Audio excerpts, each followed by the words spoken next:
Oke, selamat datang. Kali ini kita bakal menyelami salah satu pertarungan gagasan paling epik, paling gila dalam sejarah. Perjuangan selama 2000 tahun untuk memahami posisi kita di alam semesta. Ini adalah kisah tentang pergeseran besar dari mitos ke logika dan bagaimana satu ide yang kelihatannya masuk akal banget bisa mengunci pemikiran manusia selama 2 milenium penuh. Coba deh bayangin, apa yang kita lihat setiap hari? Matahari terbit di timur, terbenam di barat, tanah yang kita injak rasanya kokoh dan diam. Semua itu terasa seperti kebenaran mutlak kan? Tapi, bagaimana kalau ternyata akal sehat kita ini justru yang jadi penghalang terbesar buat memahami kosmos? Nah, inilah konflik inti yang akan kita bedah, antara apa yang tampak nyata dan apa yang sebenarnya terjadi. Oke, perjalanan kita dimulai di dunia kuno. Disinilah terjadi sebuah pergeseran yang fundamental. Sebuah momen ketika manusia berhenti cuma menerima langit apa adanya dan mulai bertanya kenapa dengan cara yang benar-benar baru. Inilah awal mula kelahiran astronomi barat.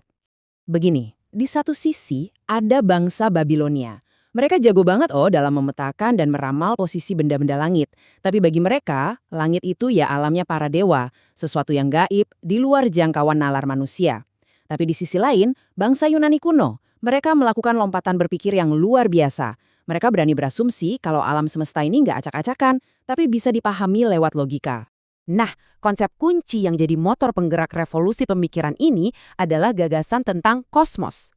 Ini adalah sebuah keyakinan yang waktu itu radikal banget, yaitu bahwa alam semesta itu pada dasarnya teratur.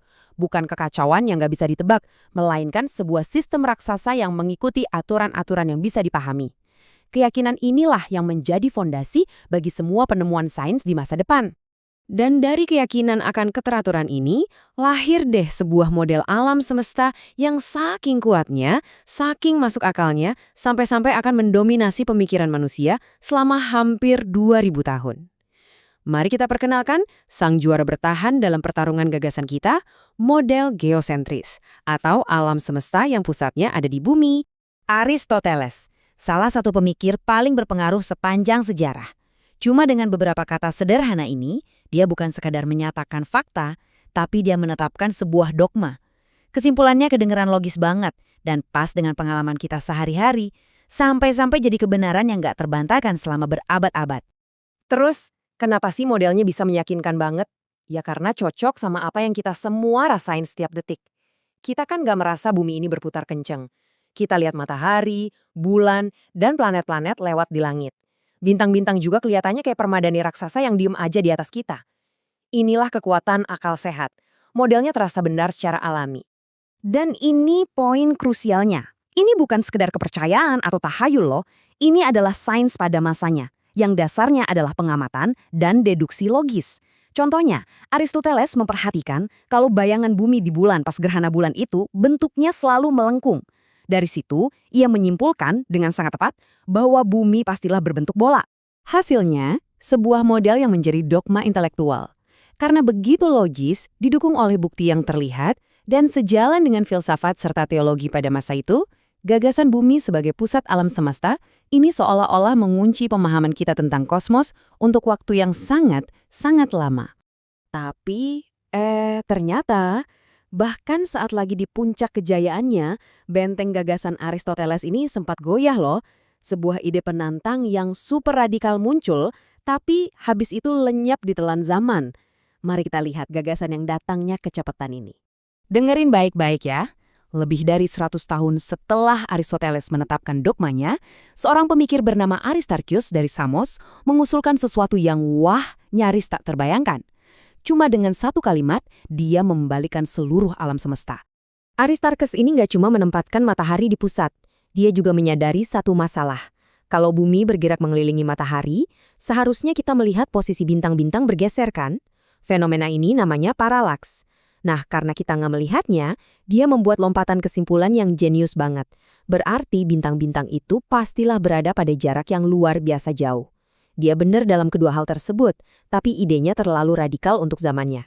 Dan disinilah letak ironi terbesarnya dalam sejarah sains. Gagasan yang benar malah diabaikan.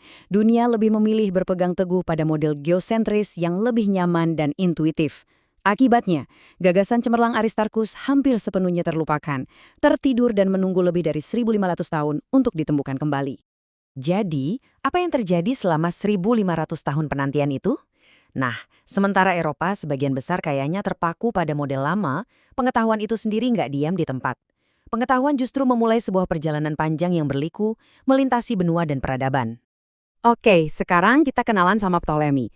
Dia ini bukan yang menciptakan model berpusat bumi, tapi dialah yang menyempurnakannya sampai ke tingkat yang luar biasa. Dia menyusun Almagest, sebuah karya agung yang merangkum semua pengetahuan astronomi Yunani. Ini bukan buku biasa, ini adalah ensiklopedia kosmos yang super detail dan canggih secara matematis. Almagest ini jadi semacam buku panduan standar astronomi selama lebih dari 1 milenium. Sistem matematisnya memang rumit banget, tapi berhasil. Modelnya bisa memprediksi posisi planet dengan akurasi yang mengesankan untuk masanya. Dan keberhasilannya inilah yang semakin memperkuat cengkeraman model geosentris di Eropa, menjadikannya kebenaran yang tak tergoyahkan. Tapi sementara astronomi Eropa bisa dibilang lagi stagnan, ilmu pengetahuan justru berkembang pesat di belahan dunia lain. Di India, astronom Arya Bahata secara radikal bilang kalau bumi itu berputar pada porosnya. Di Tiongkok, para astronom dengan cermat mencatat peristiwa kosmik seperti supernova. Dan yang terpenting, di dunia Islam para cendekiawan gak cuma melestarikan karya-karya Yunani, tapi juga secara aktif mengkritik, menguji, dan memperbaikinya.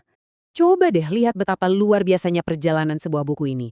Dimulai sebagai teks Yunani di Alexandria, Mesir, lalu melakukan perjalanan ke Baghdad di mana ia diterjemahkan ke bahasa Arab dan jadi pusat studi selama berabad-abad. Akhirnya, hampir 1.000 tahun setelah ditulis, teks itu kembali ke Eropa melalui terjemahan Latin, sambil membawa serta semua pengetahuan yang terkumpul di sepanjang jalannya. Nah, kembalinya pengetahuan kuno ini, yang bertemu dengan semangat keingintahuan baru dari zaman Renaissance, menciptakan kondisi yang sempurna.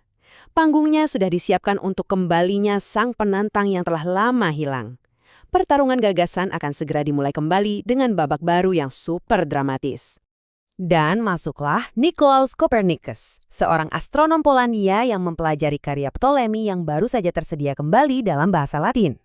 Dia sangat mengagumi kecanggihan matematisnya, tapi di dalam hatinya, dia merasa ada sesuatu yang secara fundamental salah dan gak elegan. Nah, ini poin yang krusial banget. Motivasi Kopernikus bukanlah data baru, dia kan gak punya teleskop. Motivasinya bersifat filosofis, bahkan bisa dibilang estetis. Dia percaya bahwa deskripsi alam semesta itu seharusnya sederhana dan elegan. Model Ptolemis dengan semua lingkaran di dalam lingkaran yang rumit untuk memperbaiki prediksi terasa seperti mesin yang kikuk dan tidak alami baginya.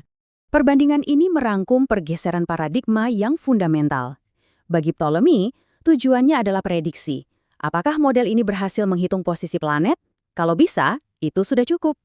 Tapi bagi Kopernikus, tujuannya adalah realitas fisik.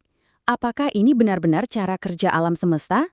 Dia tidak hanya mencari alat perhitungan, dia mencari kebenaran. Jadi, Kopernikus telah membangkitkan kembali gagasan Aristarchus yang telah lama terkubur.